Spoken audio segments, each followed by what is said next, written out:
All right, what's up, CAS114? Today we're going to be learning how to swing a golf club.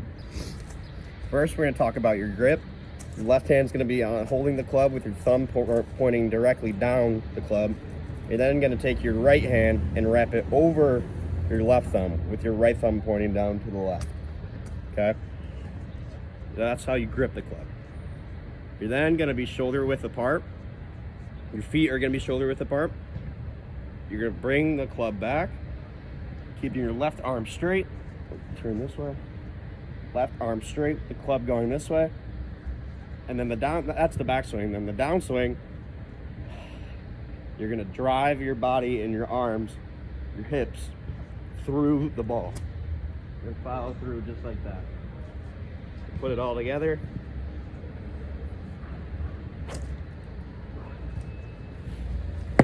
That is how you perform a golf swing.